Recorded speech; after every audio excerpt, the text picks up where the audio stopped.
என்னோட மகனுக்கு எதிராக வேலை செய்யறாங்கன்னு பேசியிருக்க சஞ்சு சாம்சன் அப்பா 150 கிலோமீட்டர் ஃபாஸ்ட்ல பந்த விளையாடாதவங்க அட்வைஸ் பண்ணாதீங்க, எரிச்சலா இருக்குன்னு சொல்லியிருக்க ஸ்ரேயாஸ் ஐயர் எப்படியாவது பிசிசிஐ கிட்ட இருந்து நியாயம் வாங்கி தாங்கன்னு ஐசிசி கிட்ட கேட்டிருக்க பாகிஸ்தான் கிரிக்கெட் போர்டு விராட் கோலி என்ன ஒரு விதத்துல ஏமாத்திட்டாருன்னு சொல்லியிருக்க சௌரவ் கங்குலின்னு நிறைய முக்கியமான கிரிக்கெட் நியூஸ் எல்லாம் இருக்கு. வாங்க தெரிஞ்சுக்கலாம் நம்மளோட கிரிக்கெட் ஸ்டேஷன்ல. நடந்து முடிஞ்ச விஜய் ஹசாரே டிராஃபிக்கு சஞ்சு சாம்சனை கேரள கிரிக்கெட் போர்டு கேரள டீம்ல செலக்ஷன் பண்ணாததுதான் சாம்பியன்ஸ் டிராஃபிக்கு அவரை பிசிசிஐ செலக்ட் பண்ணாததுக்கு காரணம் அப்படின்னு கேரளாவில் ஒரு பெரிய நியூஸ் போயிட்டு இருக்கு. இந்த நிலையில வெளியே வந்திருக்க சஞ்சு சாம்சன் அப்பா கேரள கிரிக்கெட் போர்டுல சிலர் தன்னோட மகனுக்கு எதிராக வேலை செய்யறாங்க அப்படின்னும், நாங்க இதுவரைக்கும் கேரள கிரிக்கெட் போர்டை எதிர்த்து பேசுனது கிடையாது, ஆனா இப்ப கேரள கிரிக்கெட் போர்டுல சஞ்சு சாம்சனுக்கு எதிரான வேலை நிறைய நடக்கிறதால பேச வேண்டிய சிச்சுவேஷன் வந்திருக்குது அப்படின்னு சொல்லியிருக்காரு.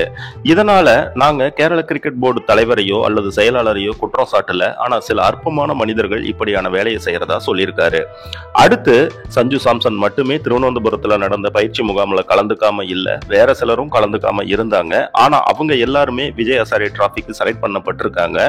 ஆனா என் மகனை மட்டும் சில குறிப்பிட்ட காரணங்களுக்காக சிலர் ஒதுக்குறாங்க அப்படின்னு சொல்லியிருக்காரு. இதுல என்ன உண்மைன்னு இதுக்கு மேலதான் தெரிய வரும்.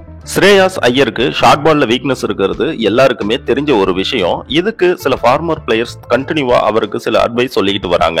இது சம்பந்தமா பேசியிருக்க ஸ்ரேயாஸ் ஐயர் என்ன சொல்லியிருக்காருன்னா, கிரிக்கெட்ல 150க்கு மேல ஃபாஸ்ட்ல பந்த விளையாடாதவங்க எல்லாம் எனக்கு யாரும் அட்வைஸ் சொல்லாதீங்க, அதை கேட்கறதுக்கு எனக்கு ரொம்ப எரிச்சலா இருக்கு. ஆனா நீங்க அதை சொல்றதுக்கு உங்களுக்கு எல்லா ரைட்ஸும் இருக்கு, நீங்க அதை உங்களுக்குள்ள மட்டும் பேசிக்கிங்க, பிளேயர்ஸ் கிட்ட வந்து சொல்லாதீங்க அப்படின்னு ரொம்ப தடாலடியா பேசியிருக்காரு. இதுக்கு கிரிக்கெட் உலகம் திருப்பி என்ன ரியாக்ட் பண்ண போகுதுன்னு பொறுத்திருந்து தான் பார்க்கணும்.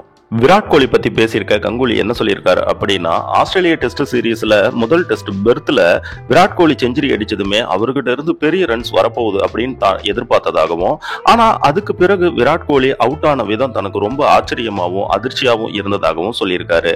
அடுத்து சாம்பியன்ஸ் டிராஃபிக்கு விராட் கோலியோட ஃபார்ம் பத்தி தனக்கு கவலை இல்லைனும், எப்படியும் விராட் கோலி சாம்பியன்ஸ் டிராஃபில ரொம்ப நல்லா விளையாடுவார் அப்படின்னு சொல்லியிருக்காரு.